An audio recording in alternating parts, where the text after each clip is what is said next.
Is it a cinematic sensation? Is it a masterpiece of animation? Or a terrible train wreck like Jambareeqi check? If a movie needs an exorcism, he'll smite the demon with criticism. If it deserves attention, he'll give it a heartfelt mention. A strawberry rating 1 to 5. Jambareeqi reviews.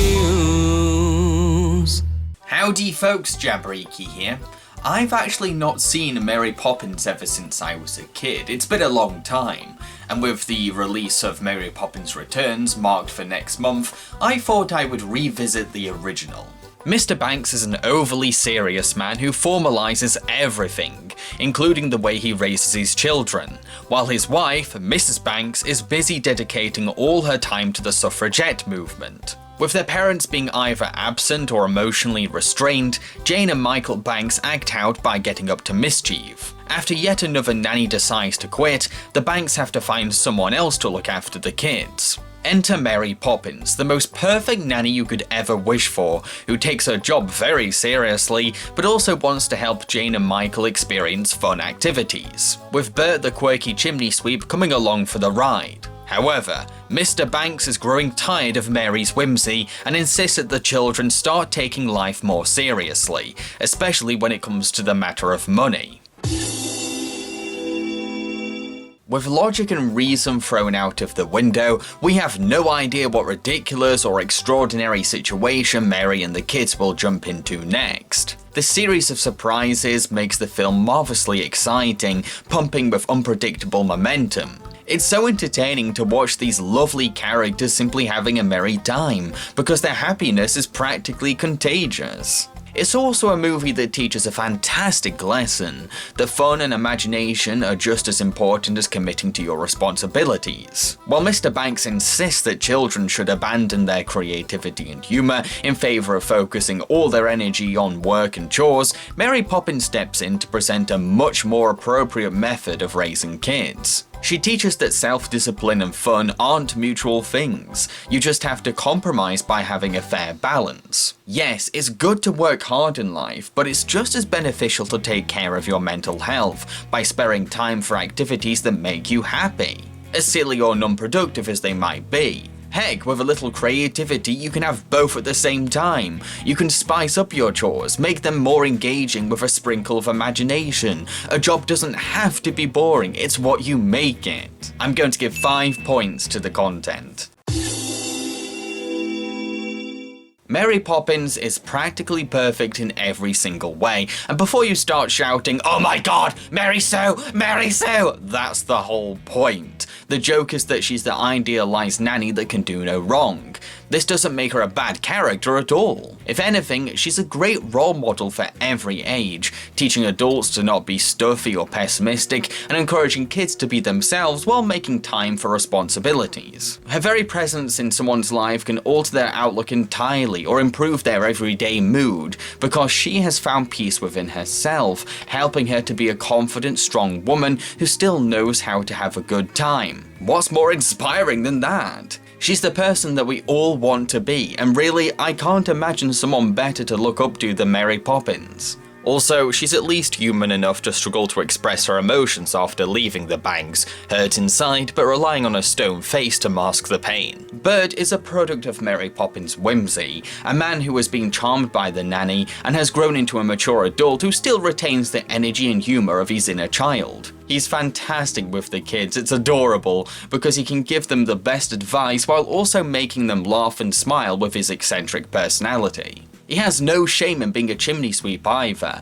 managing to find the fun in cleaning chimneys and noticing the beauty of London cityscapes while he works. Not to mention, his skills aren't limited to sweeping. He's also a one-man band and an artist, so he doesn't let societal expectations dictate his path in life. If he wants to do something, he'll do it. Mr. Banks is a very stuffy man who refuses to have a good sense of humour or enjoy the simpler things in life. I like that the film frames this as a tragedy, and we're meant to sympathise with his lack of ability to have fun. The movie doesn't guilt him into quitting his job to become a more attentive parent because that would be dumb. Instead, we feel sorry for how his bank job has drained him of any drive for imagination or creativity. Mary may be here to entertain and discipline the kids, but her real purpose is to help Mr. Banks feel genuine happiness and make him understand that his over-serious parenting is actually dangerous. He's not just the dad in the story of a super nanny, he's a broken gentleman who has lost his spirit for playfulness and joy. Mrs. Banks is a suffragette who doesn't have time for her kids because she's so busy with political rallies. While I do appreciate that she's the more understanding one of the two parents, I don't like that she's basically an outdated parody of an important feminist movement that led to the 19th Amendment, women's right to vote. There's little to no respect for her character. She's just an excuse to depict a suffragette as shallow, ignorant, airheaded, and too busy fighting for her rights to care about her kids. And let's not forget the connotations of this kind of depiction. Remember, at the time women were fighting for their voting rights, poor taste campaigns were released to demean the suffragettes. It's hard for me to shake off these posters when watching Mrs. Banks. I thought you were interviewing nannies. I was. You mean you've selected one already? Yes, it's done. It's all done. Well, where is she? What? Well, yeah, she's in the nursery, of course. I mean, I put her to work straight away. How clever of you. I would have muddled the whole thing. The cherry on top for me has to be how the movie suggests that she's completely abandoned her cause by the film's conclusion. As if the movie is saying women shouldn't be voicing their rights, they should be stay-at-home mums. Yes, she needed to be more attentive of her kids, but that didn't mean that she had to surrender her sash to spend more time with them. She could have made a sensible compromise, a fair balance that would benefit both the kids and her political movement. You could argue that she gives up her sash for her children's kite to let it be seen by everyone in the sky. But that's really stretching it when she doesn't exactly make that entirely clear. Jane and Michael might be mischievous, but their behaviour stems from insecurities created by their father's stern parenting. They live a life where fun is discouraged and their parents are frequently absent, so it's no surprise that they are this sensitive. Also, just because they're siblings that are sharing the same story experience doesn't mean that they are the same characters, as Jane is the more sensible and understanding one, while Michael can be cheekier and slower thinking than his sister. He may only have just one scene, but many fans of the film love the character of Uncle Albert, a man who uncontrollably laughs to the point where he floats into the air. He's a splendidly quirky character with lots of snappy jokes to tell, but we all know that it's comic actor Ed Wynn that makes him memorable. The man was an expert at delivering jokes with a zany tone. Bless my soul, it's Mary Poppins. I'm delighted to see you, Mary. Uncle Albert, you promised. Oh, I know, but I tried, really I did, my dear. But I so enjoy laughing, you know, and when I start, it's all up with... I'm going to give 4 points to the characters. When Mary, Bert and the kids dive into Bert's amazing street art, the live-action actors are suddenly surrounded by hand-painted backgrounds and animated characters. Without a doubt, most people remember Mary Poppins for this sequence, and I'm not surprised. Everything in this fantasy world is so much fun, and it helps that high-grade Disney animation is used to depict its characters. There's a diverse array of personalities and designs here, like a scrappy fox who acts scared when chased, but develops bolder expressions once rescued by Bert on his merry-go-round horse. The snobbish, uptight designs for the fox hunters are delightful too. I can tell that the artists loved caricaturing them. But I know that the real scene stealers are the penguin waiters, who are hilarious and adorable, from their Three Stooges style antics to their wacky waddle dances shared with Bert. The blending of the live action actors with the animation isn't flawless, it's a little off, but it was certainly ahead of its time, and a great starting point for the technique that would one day be perfected in Who Framed Roger Rabbit. I'm going to give 5 points to the animation. Julie Andrews shines like a diamond as Mary Poppins. She gives her character a dry sense of humour and a magnetic charisma that I really love. Plus, I adore her sweet smile. Mary Poppins, we won't let you go. Go? What on earth are you talking about? Didn't you get sacked? Sacked? Certainly not. I am never sacked. Oh, Mary Poppins. Hooray, hooray, hooray. Neither am I a maypole. Kindly stop spinning about me. But Goats butt, birds fly, and children who are going on an outing with their father must get some sleep. Come along, please. Dick Van Dyke is so charming as Bert, always bringing a kinetic comedic energy to every scene he's in. He's a treat to watch. When you're with Mary Poppins, suddenly you're in places you never dreamed of. And quick as you can say, Bob's your uncle, the most unusual things begin to happen. Yes, Dick's Cockney accent is awful. Everyone has made this complaint before, but you know what? I don't care that much. Yeah, because it's the goofiness of his terrible accent that makes him even more lovable. And this is coming from an actual British person. Interestingly, Dick also plays the head of the bank that Mr. Banks works at. Many people may not realise that it's Dick right away, not just because of the heavy makeup. Dick is also really believable as an old man. So, you have tuppence. May I be permitted to see it? no, I wanted to feed the birds. Fiddlesticks, boy. I love the tongue-in-cheek way that the film reveals that it was Dick Van Dyke as the bank owner all along in the credits.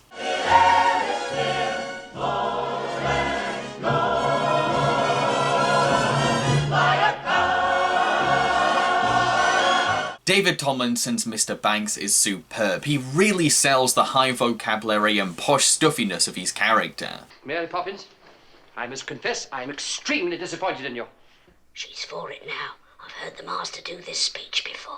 I don't deny that I am partially responsible for allowing the children to spend their days on worthless frivolity, to the exclusion of all else. But it is high time they learn the seriousness of life.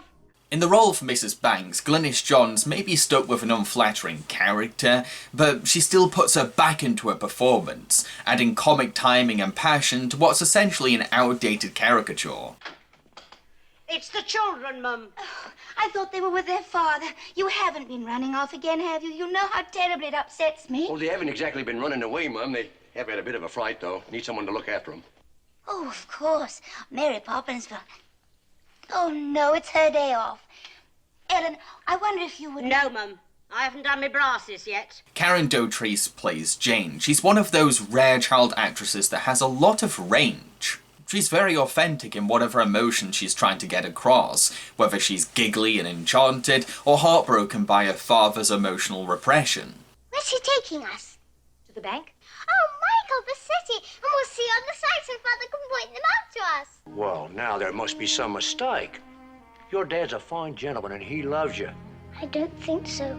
You should have seen the look on his face. Matthew Garber's Michael has a lot of spunk and cheekiness. It's a very good performance for a little boy. Head up, Michael. Don't slouch. Just as I thought. Extremely stubborn and suspicious. I am not. See for yourself. Extremely stubborn and Suspicious. I'm going to give 5 points to the acting. Now, as this film is about finding the balance of duality of seriousness and playfulness, the music score does just that. It reaches a compromise of both tones, never overdoing either one. It's as if the music wants to get a bit giddy, but Mary is telling it to calm down and behave, so it's trying to have fun while promising to be a good boy, the very essence of Mary's teachings. This film is also a musical, with songs penned by the acclaimed Sherman Brothers, who are Walt Disney's go-to guys for memorable musical numbers. These songs come in all different shapes and sizes. Some can be entertainingly silly, like the classic Supercalifragilisticexpialidocious, a song that manages to turn a ridiculously lengthy made-up word into the catchiest thing ever. It's supercalifragilisticexpialidocious, even though the sound of it is something quite atrocious. If you say it loud enough, you'll always sound precocious. Supercalifragilisticexpialidocious. Other songs help to push the story along, like The Perfect Nanny, which has the kids sweetly singing about their dream carer, cleverly foreshadowing the magical arrival of Mary Poppins. If you want this choice position, have a cheery disposition. Jane, I don't... Rosy cheeks, no warts. That's the part I put in. Play games dreams, all sorts. Then there's songs that develop the characters, A Man Has Dreams being an example, a number that explores the conflicting emotions of Mr. Banks as he contemplates his fathering methods and starts letting Mary Poppins' enchanting wisdom sink in. You're a man of high position, esteemed by your peers. And when your little tykes are crying, you haven't time to dry their tears. And see them grateful little faces smiling up at you. But songs can also be deeply profound and emotional too, like Feed the Birds, the tale of a woman who sells bread to feed the birds on the steps of St. Paul's Cathedral. A song about finding compassion towards others and giving charity. It's a hauntingly moving number, beautifully performed by the soft voice of Julie Andrews and accompanied with powerful dreamlike imagery. Tuppence, tuppence, tuppence a bag. Feed the birds, that's what she cries, while overhead her birds fill the skies. I don't have time to analyse all the songs in the film as there's so many, but take my word when I say that these musical numbers are some of the best pieces ever put together by the Sherman Brothers. I'm going to give 5 points to the music. To conclude, I adored Mary Poppins. This is a film that warmed my heart and put a big smile on my face. Sure, its depiction of suffragettes hasn't exactly aged well, but everything else about it is timeless and amazing. Mary Poppins has gained 24 points, which translates to 4 3/4 whimsical strawberries out of 5. If you enjoyed such fantastical family films as Chitty Chitty Bang Bang or Bedknobs and Broomsticks, then you'll love Mary Poppins. I'd just like to point out that the graphics for this video were produced by Toongrin. If you'd like to request commissions from them, here's their website on screen. So, what do you think of Mary Poppins? Let me know in the comments section below. I've been Jambareeqi and I hope you enjoyed this review. If you did, then feel free to subscribe to my channel. Also, please consider supporting my channel by making a monthly pledge to my Patreon in return for awesome rewards. Thank you. I'd also like to give shoutouts to 2 new patrons, JNSX7 and Rachel Azakovitz. You two are supercalifragilisticexpialidocious. So, what am I going to be reviewing in the next episode of Jambareeqi Reviews? Well, seeing as the next one will be a Christmas special, I thought I would finally discuss the highly requested Arthur Christmas. Cheerio, folks.